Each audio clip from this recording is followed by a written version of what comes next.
Yo, yo, yo, what's up? So, backtesting tayo ulit. Tapos na tayo sa NZD-USD, XAUSD, AUD-USD, GBP-USD. So, ngayon, tatry naman natin yan. USD-JPY. Try naman natin yan. So, from 5K, balance natin ngayon, naging 6,970. So, I think profitable naman tayo, except lang dito sa AUD-USD. Alright, so ready na ba kayo? Let's G! Reset ko lang yan. Okay, 30 minutes na lang. Tapos, siguro last year lang para huwag masyadong malayo. So, ngayon, nandito tayo sa May 2024. Yan, May 27. So, nilagyan na nila ng parang replay na watermark. Siguro daming gumagangster na kunyari, umano sila, tumipi sila. Kaya nagkaroon na ng ganyan. Sige, so gagawin lang natin mate formula. Okay, so syempre, lagay tayo ng mga malulupit natin na mga support na resistance. Tignan natin uptrend ngayon. So, plain mate formula lang muna tayo. Wala muna tayong bias. Okay? Wala muna human bias for now. Hindi ko talaga may iwasan na magkaroon ng human bias kasi pataas siya. Pero humihina na yung buy, no? So, pwede naman tayo mag-buy dyan, pero hindi ako ganun ka-sold. Okay? So, pwede natin try yan. Buy tayo dyan. Ganyan. Check natin hanggang dito. SL agad. Check na natin saan papunta to. Ayan. So, yun na nga siya. Okay sana yan, yung mate formula, di ba? Parang, ayan, makapasok ka dyan, dyan, di ba? Ang ganda, di ba? Pero pag ito medyo late na, nakita natin na yung, so medyo advanced to, no? Syempre, makita natin na from dito, sa support level na to, hanggang dyan na lang inangat. Ang gusto ko sana mangyari is, ayan, dito yung resistance natin, di ba? Lagyan ko na maayos na resistance to. Ayan. Ang gusto ko sana mangyari is, kung yung price umangat pa dito, tapos bumalik dito, ayan, pwede ako mag-buy dyan. Pero since dito lang siya, alanganin ako dito mag-buy. Pero yun, tinry lang natin, kaya okay lang naman. Tapos makita natin. So, talo tayo again ng $100. Balik tayo sa trading journal. Talo tayo ng $100 sa ating first trade. Okay? So, ngayon, ayan. So, mukhang pasel na ulit siya ngayon. Gusto natin mangyari magtuloy-tuloy yan. So, pag gumanyan pa yan, medyo delikado pa, no? Kasi medyo ranging pa yan pag ganyan, eh. Pag from here, umangat siya dito. So, tingnan natin. Yan, so umangat pa nga siya. So, nagre-ranging siya. As of now, ranging pa talaga siya. So, hindi pa natin alam kung saan talaga papunta yung market. So, usually, dito talaga, ako personally, 'di ba? Iniiwasan ko 'yan kasi based from experience yan talaga tayo natatalo. So wala talagang anything na nangyayari sa market except na lang kung ma-break niya tong high na to. Yan, na-break niya. So uptrend na tayo ulit ngayon. So okay naman din siguro yung buy natin dito kaya lang yung timing talaga. So hindi maganda yung timing niya. So, kahit na umulit tayo dito, banda, yan, baka ma-SL pa rin. Except na lang kung dito, no? Siguro mali lang din yung paglagay ko ng support resistance. Siguro dapat pala dito natin nilagay banda. Okay, so kunyari, lagay natin, for example, dyan. Yan, pwede siguro, no? Mali ko, inassume ko na, ano to, false breakout to. O, kasi yun yung, ano natin, support level natin. So, inassume ko false breakout to. Yung pala, yan na yung kinreate niya na bagong support level. So, pwede na sana natin i-adjust. Kunyari, balikan ko lang para lang maayos natin. So, for example, na-SL tayo dito, diba? Na-SL ako dyan. Pwede siguro natin gawin i-adjust natin dito. Yan, dyan banda. Diba? So, kung gusto mo mag-second try, ayan, pwede ka maglagay ng, check natin kung may magandang candlestick confirmation dito. Ayan, medyo wala. Wala dito. Eto, meron ba? Ayan. Kaya lang masyadong mataas na, no? Hindi na maganda masyado yung candlestick confirmation na yan. Pag nilagay natin dyan, ayan, medyo hindi magano kaganda yung risk to reward natin. So, 1:1. Pwede na rin. 1:1. Minimum naman natin yan. Pero, hindi siya ganun ka-high quality setup, no? Ayan. So, umangat to siya na umangat. Ngayon, hanap tayo ng buying opportunities. So, check nga natin kung meron dito banda na mga magagandang area. So, I think dito, no? Dito rin okay din naman dyan. Diba? Tignan natin kung ano yung gagawin ng price. Okay. So, bumaba siya. Ayan. Ano tingin nyo? G yan. G na G yan. Diba? Ang ganda ng green candle na yan. Pa-uptrend siya. Tignan natin kung maabot niya tong, ayan, 1:2. Ayan. So, try muna natin 1:2. Yan. Umangat ka, umangat. Yun. Nagawa niya 1:2. Actually, 1:3 pa nga. Pero yan, 1:2 lang muna tayo. Alright. So, meron tayong $200. So, tingnan natin kung makakailan trade tayo. Siguro mga in 20 minutes. Check natin, 20 minutes. So, umangat. Ano tingin mo dyan? Ay, bumaba pa siya. Ayan, bumaba pa siya. So, tignan natin kung ano yung gagawin niya sa area na to. Which is maganda yung area na yan, no? Kasi dyan din yung pinaka-resistance nito. Resistance turn support na siya. Tingnan natin kung anong gagawin niya. So, ito, hindi to ganun ka-quality na candlestick confirmation kasi supposedly dapat mas malaki tong green kaysa sa red na yan. Or magkasing laki sila para maging morning star siya. Tignan natin. Pasukan natin. Check muna natin. Mukhang magkakonso pa naman siya. Ayan. Ayan, magkakonso pa naman yan. Ayan, buti na hindi tayo pumasok. Ayan.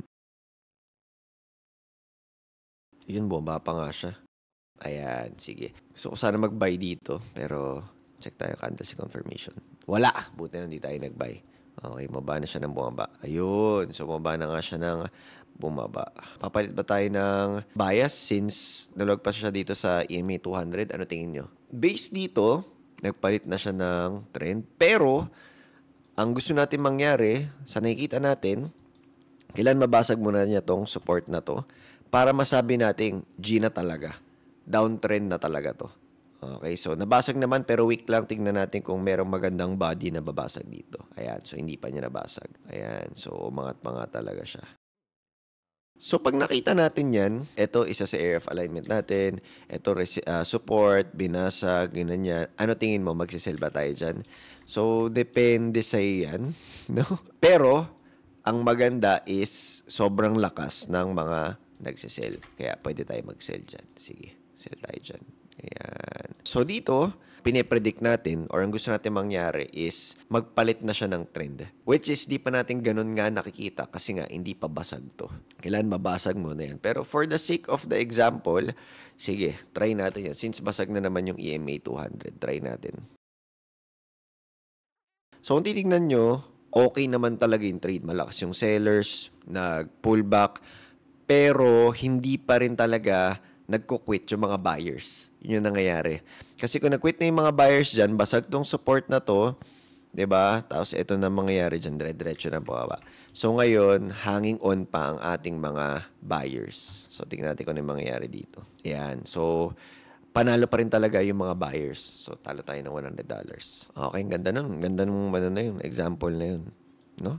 So, coach, basag naman yung EMA, pero yun nga, kailangan makita natin yung overall na picture. Kung titignan nyo, ayan, isang malaking range pa yan. 'Di ba? Tapos malakas pa rin tong support area na to. Which is hinold pa rin talaga, tapos biglang nagkaroon pa ng mga buyers. So, uptrend pa rin talaga tayo. Okay?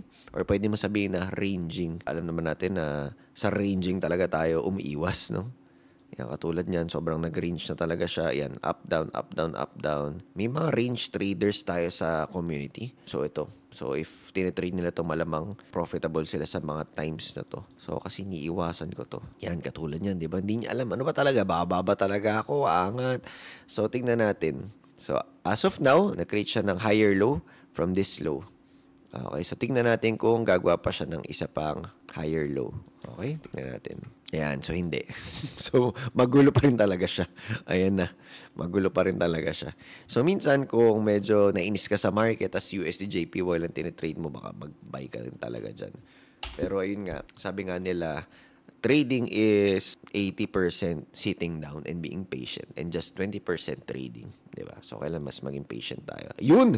Yun na nga, binasag na niya ang ating support area. Hanap tayo ng magandang resistance dito na pwedeng pasukan. So, mayroon pala akong madalas na nakuha tanong, Coach, di ba dapat buy low, sell high? So, dapat pag uptrend, magsisell ako. Pag downtrend, magbabay ako. So, usually sa mga investments, no, kapag, mga stocks, ganyan, yan, buy low, sell high talaga. Pero dito sa trading kasi, sinusundan natin yung pinaka-momentum ng market. So, kung uptrend, sasabayin natin siya. Diba? Usually, pang short-term traders, ganun talaga. And pag downtrend, sasabayin mo siya. Okay? So, I hope nasagot yung tanong na yun, no?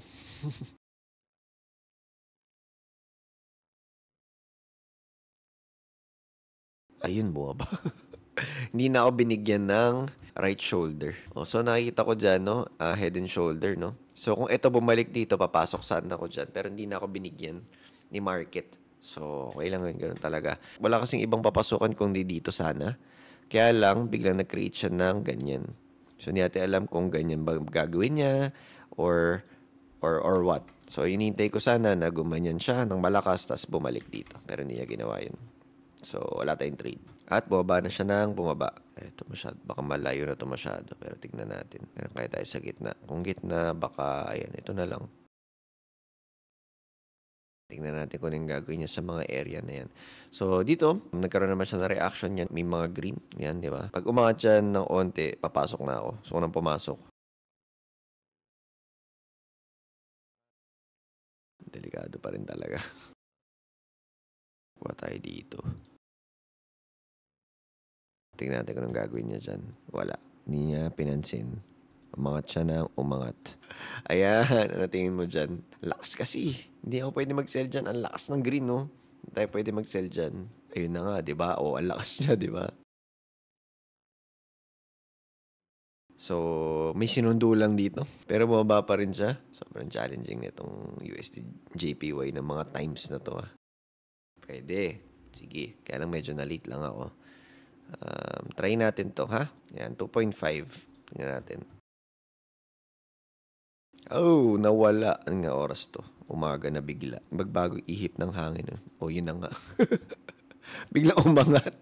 Anong oras to? Ayan, may news or something. 8:32 eh. So, may news nga siya. So, talo tayo. Negative 100. Ayan. So, siguro last trade na tayo. Medyo natagalan tayo dito. Extend ko lang tong mga support resistance natin. Unliliit bigla ng mga kandela. Hindi trend line ba kayo? Ayan. So, pwedeng trend line yan. May nangyari sa trend line ko. Momentum sana pero hindi.